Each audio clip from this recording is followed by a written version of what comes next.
السلام علیکم ورحمۃ اللہ نحمدہ ونصلی علی رسولہ الکریم اما بعد فاعوذ باللہ من الشیطان الرجیم بسم اللہ الرحمن الرحیم رب اشرح لی صدری ویسر لی امری واحلل عقدۃ من لسانی یفقہوا قولی۔ الرحیق المختوم کتاب ہم پڑھ رہے تھے، مولانا صفی الرحمن مبارک پوری کی ہے اردو ترجمے میں، اور آج ہم نے صفحہ نمبر 135 سے کرنا ہے۔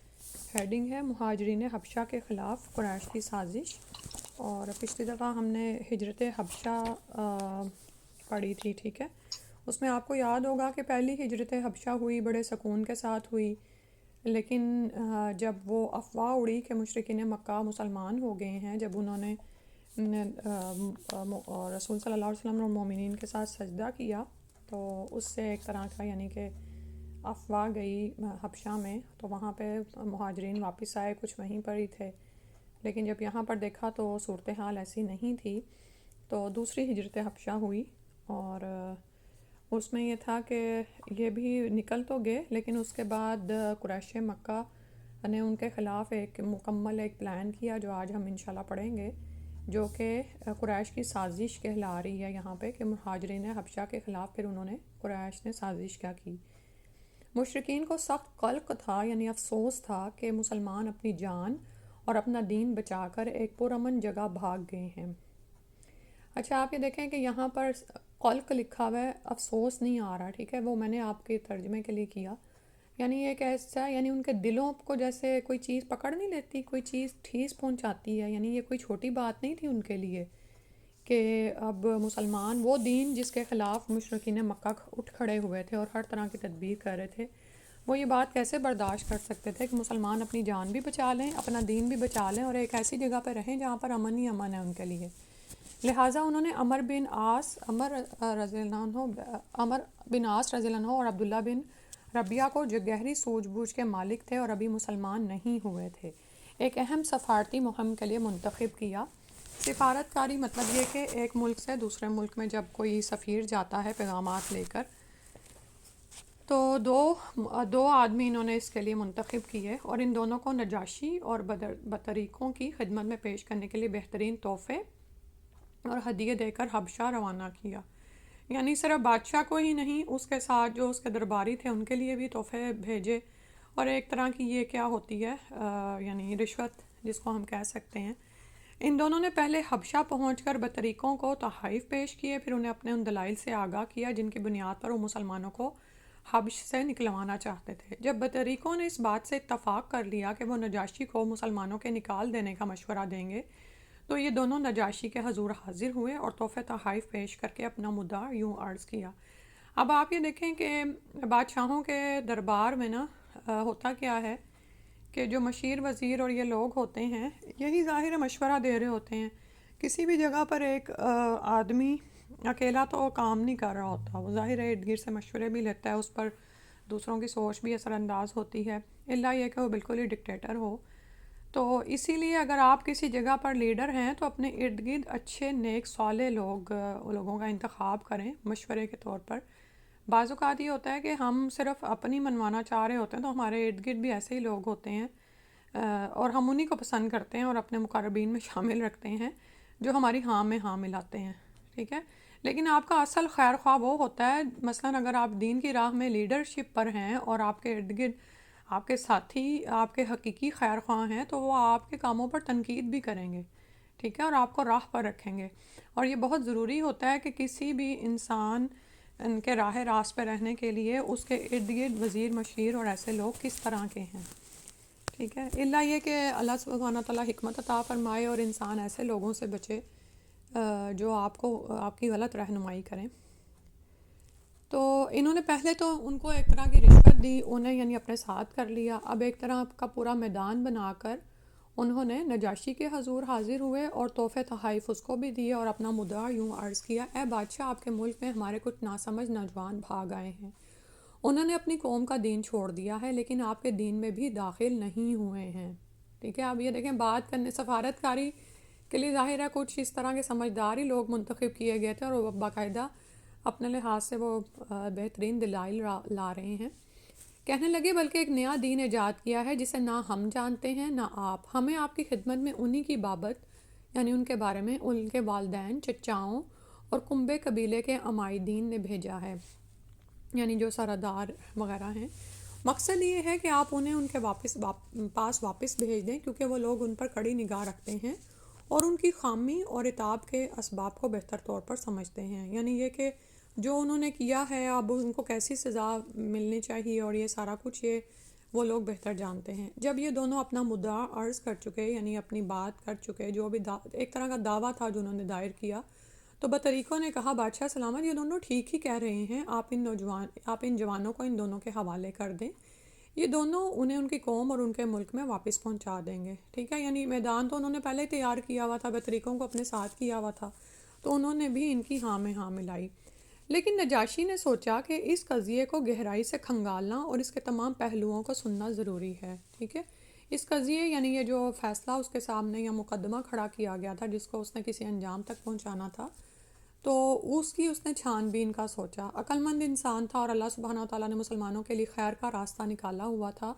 تو اس نے صرف ایک طرف کی بات سن کر فیصلہ دائر نہیں کیا. اور یہی جب بھی آپ کسی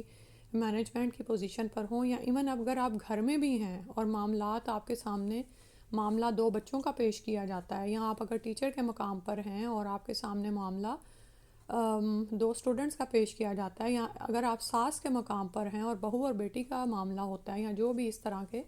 تو وہاں پر خود اپنا بھی وہ چیک کیا کریں کہ آپ کیسا فیصلہ کر رہے ہوتے ہیں، کیونکہ دنیا میں ہم بار بار آزمائے جا رہے ہوتے ہیں اور ہمارا یعنی کہ یہ ایک طرح کی ہماری ذمہ داری ہی ہوتی ہے جس کو اللہ سبحانہ وتعالیٰ چیک کر رہے ہوتے ہیں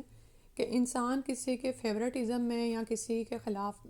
گرج رکھتے ہوئے نہ کوئی فیصلہ کرے، بلکہ اللہ سبحانہ وتعالیٰ کی خوشنودی اور اس کی ناراضگی کو مد نظر رکھے. تو نجاشی نے سوچا کہ اب یہ سارے کو دیکھا جائے، چنانچہ اس نے مسلمانوں کو بلا بھیجا. مسلمان یہ تہیہ کر کے اس کے دربار میں آئے کہ ہم سچ ہی بولیں گے خواہ نتیجہ کچھ بھی ہو. جب مسلمان آ گئے تو نجاشی نے پوچھا اور یہاں پر رک کر ذرا دیکھیں، یہ جو سچ ہے نا یہی نجات دینے والا ہے اور یہی کامیابی کی ضمانت ہے. اور بعض اوقات ہم بھی ایسے معاملے میں پھنس جاتے ہیں اور یہ زندگی میں بار بار ہمیں معاملات پیش آتے ہیں کہ ہمیں کسی چیز کو واضح کرنا ہوتا ہے، سچ بیان کرنا ہوتا ہے. تو وہاں پر دیکھا کریں کہ کیا اللہ نے ہمیں دین پر اتنی استقامت دے دی ہے کہ ہم ہر طرح کے حالات میں سچ کو تھامے رکھیں. کیونکہ آپ ایک دوسری قوم سے کسی اور ملک میں گئے ہیں اور آپ کو پیش کیا جا رہا ہے کسی عام انسان کے سامنے نہیں، اس ملک کے بادشاہ کے سامنے. ٹھیک ہے، اب آپ کے مد نظر یہ مفادات ہیں کہ یہاں پر ہمیں امن حاصل ہے، ہماری جان بچی ہوئی ہے، ہم اچھا پرسکون زندگی گزار رہے ہیں. اب آپ نے اپنے ایمان کی خاطر سچ بولتے ہیں یا آپ دنیاوی مفادات کو بچانے کے لیے جھوٹ بولتے ہیں. ٹھیک ہے، یہ تھا. اور یہ کوئی چھوٹی آزمائش نہیں تھی مسلمانوں کے لیے، ہمیں بھی ایسی زندگی میں ایسی آزمائشوں سے گزرنا پڑتا ہے. اور ہم سم ٹائمز کیا ہوتا ہے بڑے آرام سے ہم کہتے ہیں اچھا آپ جان چھڑاؤ بھائی، کیا ہے ایک جھوٹ ہی ہے نا، اب اللہ تعالیٰ جانتے ہیں ہم مجبور ہیں، بہانہ بنا دیتے ہیں، کچھ ایسا کر دیتے ہیں. نہیں، اگر آپ نے اپنی آخرت بچانی ہے تو آپ سچ پر ہی قائم رہیں گے، اور سچ میں ہی نجات ہے اور کامیابی اور بھلائی ہے اور فائدے بڑے ہیں. دیکھنے میں ایک کروا گھونٹ ہے جو انسان کو پینا پڑتا ہے اور بہت سے مفادات ہاتھ سے جاتے ہوئے نظر آ رہے ہوتے ہیں. تو انہوں نے کہا کہ ہم سچ ہی بولیں گے خواہ نتیجہ کچھ بھی ہو. جب مسلمان آ گئے تو نجاشی نے پوچھا یہ کون سا دین ہے جس کی بنیاد پر تم نے اپنی قوم سے علیحدگی اختیار کر لی ہے لیکن میرے دین میں بھی داخل نہیں ہوئے ہو؟ یعنی اب اس کو حیرت ہوئی ہوگی نا کہ بھئی یہ یہاں پر بھی آ گئے اور یہ ایک طرح کے بھگوڑے ہیں کہ اپنی قوم کا مذہب بھی چھوڑ آئے، کیونکہ مذہب تو ایک بڑا اہم معاملہ ہوتا ہے نا، ہر کوئی کسی ایک چیز پر ہوتا ہی ہے. اور اس ملک میں آ کے میرے دین میں بھی داخل نہیں ہوئے اور نہ ہی ان ملتوں میں سے کسی کے دین میں داخل ہوئے. یعنی باقی جو قومیں ہیں، ملت کا مطلب ہوتا ہے جو سارے ایک ملت یا قوم اس کو کہتے ہیں جو ایک نظریے پر قائم ہو جاتی ہے. مسلمانوں کے ترجمان حضرت جعفر بن ابی طالب رضی اللہ عنہ نے کہا، یعنی مسلمانوں کی طرف سے جو ان کو ایک طرح کے لیڈر تھے اور ان کی طرف سے سفارت کا کام کر رہے تھے، انہوں نے کہا ہے بادشاہ، ہم ایسی قوم تھے جو جاہلیت میں مبتلا تھی. ہم بت پوجتے تھے، مردار کھاتے تھے، بدکاریاں کرتے تھے، قرابت داروں سے تعلق توڑتے تھے، ہمسایوں سے بدسلوکی کرتے تھے اور ہم میں سے طاقتور کمزور کو کھا رہا تھا. ہم اسی حالت میں تھے کہ اللہ نے ہم ہی میں سے ایک رسول بھیجا، اس کی اعلیٰ نسبی، سچائی، امانت، پاک دامنی ہمیں پہلے سے معلوم تھی۔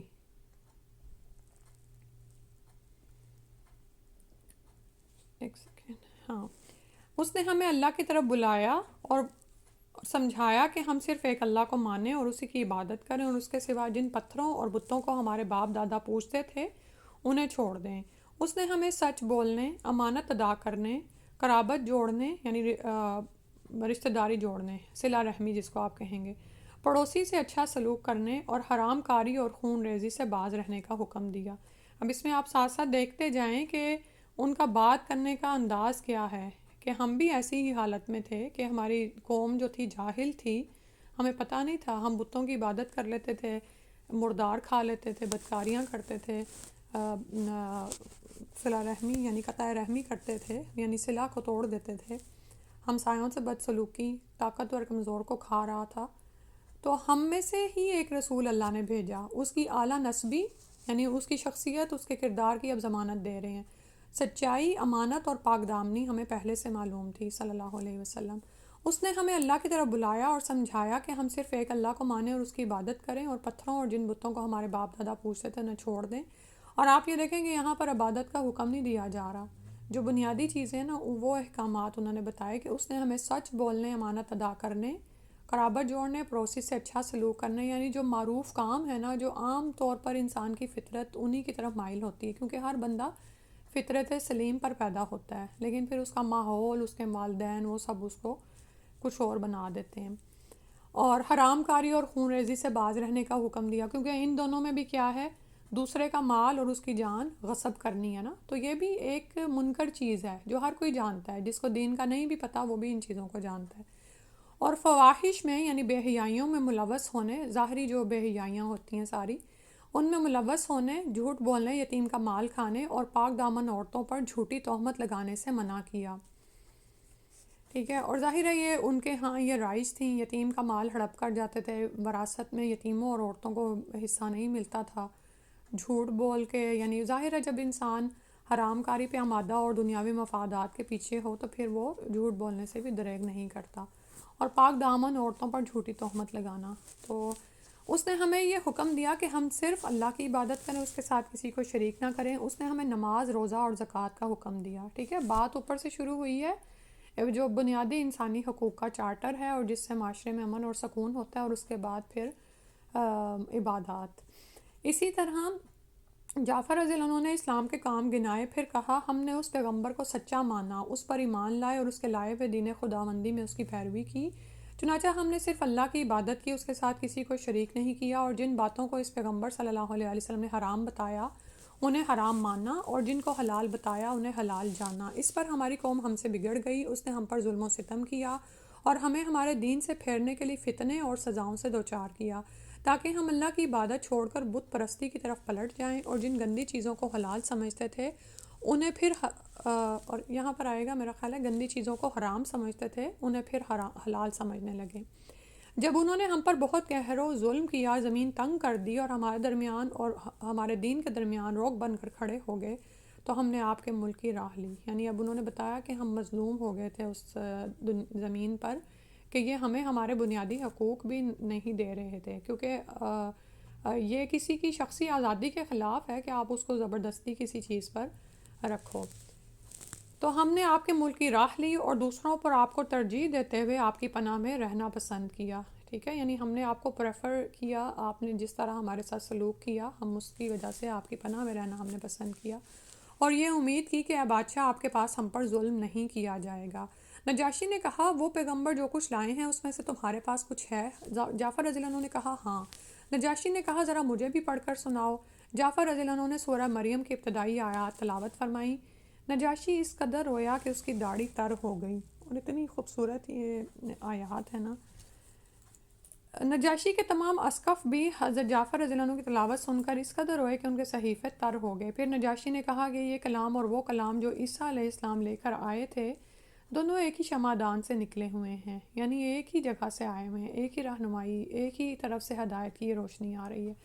اس کے بعد نجاشی نے عمر بن عاص اور عبداللہ بن ربیعہ کو مخاطب کر کے کہا کہ تم دونوں چلے جاؤ، میں ان لوگوں کو تمہارے حوالے نہیں کر سکتا اور نہ یہاں ان کے خلاف کوئی چال چلی جا سکتی ہے۔ تو آپ یہ دیکھیں کہ انصاف پسند عدل پرست بادشاہ تھا، وہ پہچان گیا کہ پورا قصہ کیا ہے اور اس نے فیصلہ کر دیا۔ اس حکم پر وہ دونوں وہاں سے نکل گئے، لیکن پھر عمر بن عاص نے عبداللہ بن ربیعہ سے کہا خدا کی قسم کل ان کے متعلق ایسی بات لاؤں گا کہ ان کی ہریالی کی جڑ کاٹ کر رکھ دوں گا۔ عبداللہ بن ربیعہ نے کہا نہیں، ایسا نہ کرنا، ان لوگوں نے اگرچہ ہمارے خلاف کیا ہے لیکن ہمیں بہرحال ہمارے اپنے ہی کنبے قبیلے کے لوگ لیکن ہیں وہ بہرحال ہمارے اپنے ہی کنبے قبیلے کے لوگ۔ مگر عمر بن عاص اپنی رائے پر اڑے رہے۔ اگلا دن آیا تو عمر بن عاص نے نجاشی سے کہا کہ اے بادشاہ، یہ لوگ عیسیٰ ابن مریم کے بارے میں ایک بڑی بات کہتے ہیں۔ اس پر نجاشی نے مسلمانوں کو پھر بلا بھیجا۔ وہ پوچھنا چاہتا تھا کہ حضرت عیسیٰ علیہ السلام کے بارے میں مسلمان کیا کہتے ہیں۔ اس دفعہ مسلمانوں کو گھبراہٹ ہوئی، لیکن انہوں نے طے کیا کہ سچ ہی بولیں گے، خواہ نتیجہ کچھ بھی ہو۔ چنانچہ جب مسلمان نجاشی کے دربار میں حاضر ہوئے اور اس نے سوال کیا تو جعفر رضی اللہ عنہ نے فرمایا، اب آپ یہاں پر دیکھیں کہ اب ظاہر ہے جعفر رضی اللہ عنہ اور یہ لوگ جانتے تھے کہ ان کا عیسیٰ علیہ السلام کے بارے میں عقائد کیا ہیں، اور پھر یہاں پر پھر انہوں نے ایک بہت یعنی کہ رسک والا فیصلہ کیا ہے، اور یہی ہماری دنیا میں اسی طرح آزمائش ہو رہی ہوتی ہے۔ انہوں نے پھر یہی طے کیا کہ سچ ہی بولیں گے، خواہ نتیجہ کچھ بھی ہو، ٹھیک ہے، کیونکہ جب انسان کی آخرت کے فائدے پر نظر ہوتی ہے نا اور اللہ کی رضا وہ چاہتا ہے تو پھر اس کو نتائج کی پرواہ نہیں رہتی کہ دنیا میں کچھ بھی ہو۔ جیسے فرعون کے سامنے جادوگروں نے کیا کہا تھا، لا دیر، کوئی پرواہ نہیں ہے، لوٹنا تو ہمیں اپنے رب کی طرف ہے اور اس سے ہی انجام خیر یا بد حاصل کرنا ہے، تو ہم پھر دنیا کے وقتی فائدوں کے پیچھے کیوں مریں اور دنیا کے لوگوں سے کیوں ڈریں، ٹھیک ہے۔ تو یہ انشاءاللہ ہم انسان اپنے اندر چیک کرتا رہے، یہی دراصل ایمان ہے کہ انسان اللہ سے ڈرتا ہے یا لوگوں سے ڈرتا ہے۔ چنانچہ جب مسلمان نجاشی کے دربار میں حاضر ہوئے اور اس نے سوال کیا تو جعفر رضی اللہ عنہ نے فرمایا، ہم عیسیٰ علیہ السلام کے بارے میں وہی بات کہتے ہیں جو ہمارے نبی صلی اللہ علیہ وسلم لے کر آئے، یعنی عیسیٰ علیہ السلام اللہ کے بندے، اس کے رسول، اس کی روح اور اس کا وہ کلمہ ہے جس سے اللہ نے کنواری پاک دامن مریم علیہ السلام کی طرف القاء کیا تھا، یعنی انہوں نے بالکل سچ بتا دیا۔ اس پر نجاشی نے زمین سے ایک تنکا اٹھایا اور بولا، خدا کی قسم جو کچھ تم نے کہا ہے، عیسیٰ علیہ السلام اس تنکے کے برابر بھی بڑھ کر نہ تھے، یعنی بالکل ایسا ہی سچ ہے، یہ حقیقت ہے۔ اس پر بطریقوں نے ہوں کی آواز لگائی، یعنی انہوں نے اس بات کو ناپسند کیا۔ نجاشی نے کہا اگرچہ تم لوگ ہوں کہو، یعنی اگر تم جو چاہے وہ آتا ہے نا کہ چاہے پڑھے برا مانے کافر۔ سوری سائمہ جی، مجھے سمجھ نہیں آیا کہ تنکا زمین سے اٹھایا اور کہا کہ حضرت عیسیٰ، یعنی جو بات، نجاشی نے ہاں اس کا مطلب یہ تھا کہ وہ جعفر علیہ السلام کی بات کی تصدیق کر رہے تھے کہ جو آپ کو آپ کے رسول صلی اللہ علیہ وسلم نے بتایا ہے، عیسیٰ علیہ السلام کی حیثیت یہی ہے، اس سے بڑھ کر نہیں ہے۔ مطلب یہ کہ جو عیسائیوں نے ان کو نعوذ باللہ مبالغہ کیا اور ان کو اللہ کا بیٹا قرار دے دیا صرف اس بنا پر کہ وہ باپ کے بغیر پیدا ہوئے تھے، تو انہوں نے کہا کہ وہی جو تم نے بتایا نا کہ وہ اللہ کے بندے تھے، اور عیسیٰ علیہ السلام نے خود بھی اپنی عبودیت کی وہ یعنی انہوں نے یعنی اپنے بندہ ہونے کی گواہی بچپن میں ہی دی تھی کہ میں اللہ کا بندہ ہی ہوں اور اس کے رسول ہیں۔ یعنی فرق کیا ہے کہ وہ عام بندے نہیں ہیں، ان کی طرف رسالت آتی تھی، وہ رسول تھے، اس کی روح اور اس کا وہ کلمہ ہے، اور روح کا مطلب یہ ہے کہ جو اللہ نے جبریل علیہ السلام کے ذریعے ان میں پھونکی، اور اس کا وہ کلمہ یعنی وہ اس کا معجزہ ہے جسے اللہ نے کنواری پاک دامن مریم علیہ السلام کی طرف القاء کیا تھا، ٹھیک ہے۔ یعنی اللہ کے حکم سے نطفے سے اولاد پیدا ہو یا اللہ کے حکم سے ایک پھونک سے عورت کو حمل ٹھہر جائے، یہ تو اللہ تعالیٰ کی قدرت کاملہ ہے۔ اس کا مطلب یہ نہیں ہے کہ نعوذ باللہ کوئی اللہ کے مخلوق اللہ کے شریک ہو گئی، یعنی اس کا بیٹا بن گئی، اور یہ تو وہ خالق ہی کیا جس کی ذات میں کوئی شراکت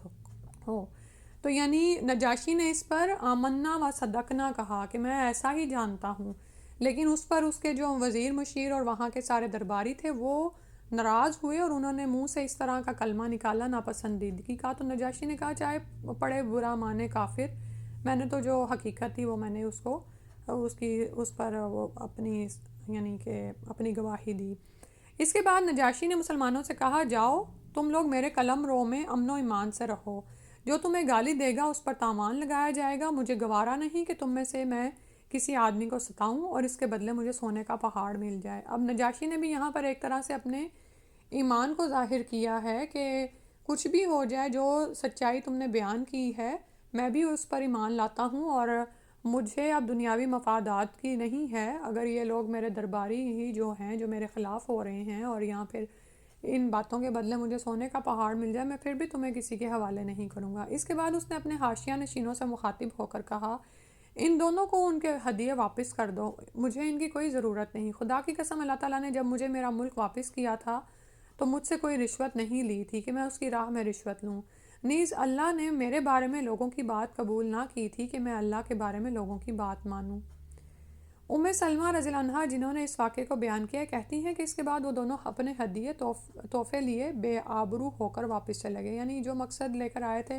وہ پورا نہیں ہوا تو بے عزت ہوئے ایک طرح سے، اور ہم نجاشی کے پاس ایک اچھے ملک میں ایک اچھے پڑوسی کے زیر سایہ مقیم رہے۔ ٹھیک ہے، تو یہاں پر جو ہے ایک طرح سے بتایا جا رہا ہے کہ قریش کی یہ سازش ناکام رہی۔ یہ ابن اسحاق کی روایت ہے۔ دوسرے سیرت نگاروں کا بیان ہے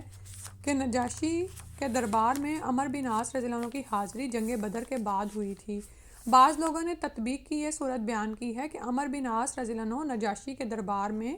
مسلمانوں کی واپسی کے لیے 2 مرتبہ گئے تھے۔ تطبیق کا مطلب ہوتا ہے کہ آپ کے پاس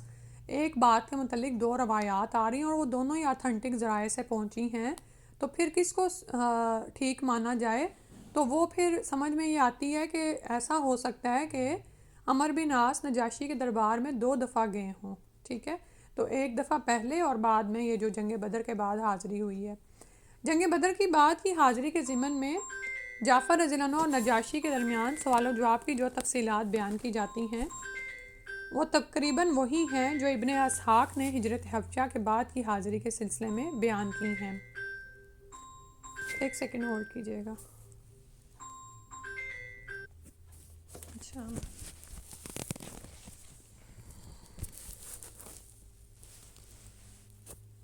اچھا، دونوں روایات جو بیان کی جاتی ہیں ان میں تفصیلات ایک ہی جیسی ہیں، ٹھیک ہے۔ پھر ان سوالات کے مضامین سے واضح ہوتا ہے کہ نجاشی کے پاس یہ معاملہ ابھی پہلی بار پیش ہوا تھا، اس لیے ترجیح اس بات کو حاصل ہے کہ مسلمانوں کو واپس لانے کی کوشش صرف ایک بار ہوئی تھی اور وہ ہجرت حبشہ کے بعد تھی، ٹھیک ہے، کیونکہ واقعے سے ہمیں پتہ چل رہا ہے کہ یہ پہلی دفعہ مسلمانوں کی ملاقات ہو رہی ہے نجاشی کے دربار میں، ٹھیک ہے، اور پھر وہ کہتے ہیں کہ اس میں سے جو دی آتھنٹک روایت ہے وہ یہی ہے جو ہم نے اوپر پڑھی ہے، اور آپ اس میں پھر آپ پورا بیک گراؤنڈ چیک کریں کہ یہ نام یافتہ کتاب ہے، دنیا بھر میں اول انعام یافتہ بک ہے، عربک میں ہی یہ لکھی گئی تھی، اور اس پر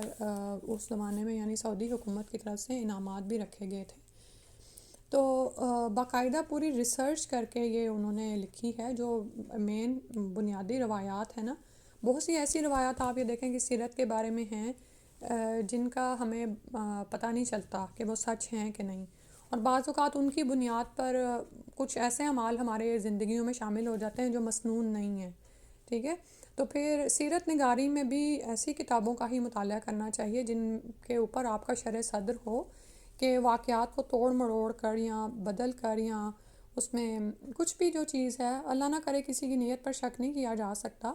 لیکن کسی نے اگر ایک اتھینٹک کوشش کی ہوئی ہے تو اس کو پھر ہم ترجیح دیں گے، ٹھیک ہے۔ بہرحال مشرکین کی چال ناکام ہو گئی اور ان کی سمجھ میں آ گیا کہ وہ اپنا جذبہ عداوت یعنی دشمنی کو اپنے دائرہ اختیار ہی میں آسودہ کر سکتے ہیں۔ کہنے کا مطلب یہ ہے کہ ہم کسی دوسرے کے ملک میں جا کر ان کو کچھ نہیں کہہ سکتے، اب یہ تو ہمارے ہاتھ سے نکل گئے،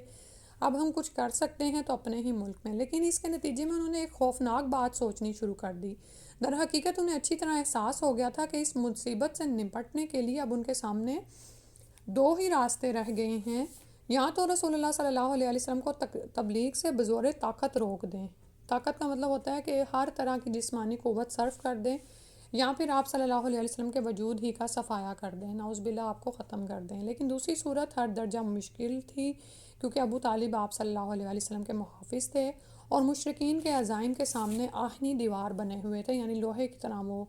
بنے ہوئے تھے، اس لیے مفید یہی سمجھا گیا کہ ابو طالب سے 2 باتیں ہو جائیں۔ آج اتنا ہی پڑھتے ہیں۔ اللہ سبحانہ وتعالی ہمیں عمل کی توفیق عطا فرمائے اور سیرت سے بہترین اسباق لینے کی توفیق عطا فرما دے، آمین یا رب العالمین۔ سبحانک اللہم و بحمدک، اشہد ان لا الہ الا انت، استغفرک و اتوب الیک۔ ابھی چونکہ سورہ مریم کی بات ہوئی ہے تو تھوڑی سی میں سوچ رہی تھی تلاوت سن لیتے ہیں. تو ویسے تو آپ ترجمہ بھی انشاءاللہ دیکھ سکتے ہیں بعد میں. بسم اللہ الرحمن الرحیم کافہا یا عین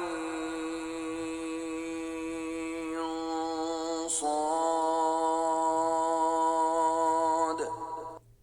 ذکر رحمت ربک عبدہ زکریا اذ نادى ربه نداء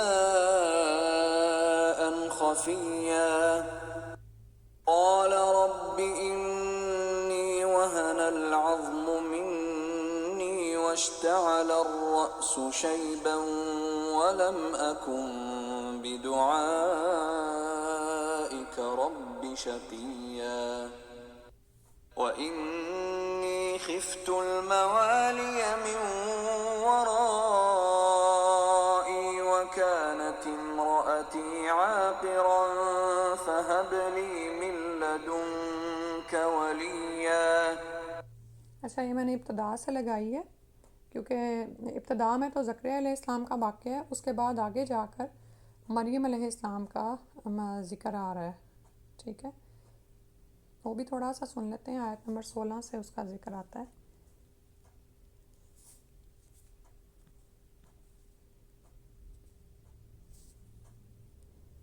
بسم اللہ الرحمن الرحیم واذکر فی الكتاب مریم اذ انتبذت من اہلها مکانا شرقیا فاتخذت من دونهم حجابا فأرسلنا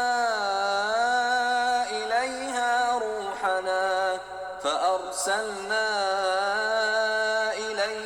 روحنا فتمثل لها بشرا سويا قالت إني أعوذ بالرحمن منك إن كنت تقيا قال إنما أنا رسول ربك لأهب لك غلاما زكيا قالت أنى يكون لي غلام ولم يمسسني بشر ولم أك بغيا قال كذلك قال ربك هو علي هين ولنجعله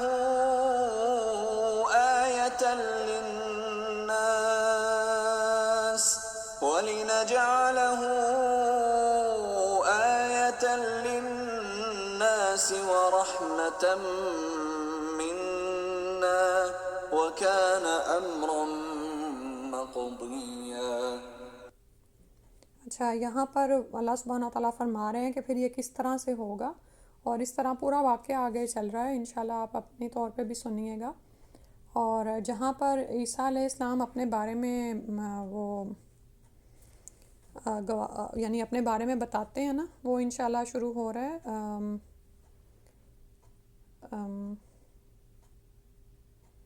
قال انی عبداللہ، آیت نمبر 30 سے دیکھتے ہیں. تھوڑی سی وہاں سے تلاوت کر لیں بس انشاءاللہ.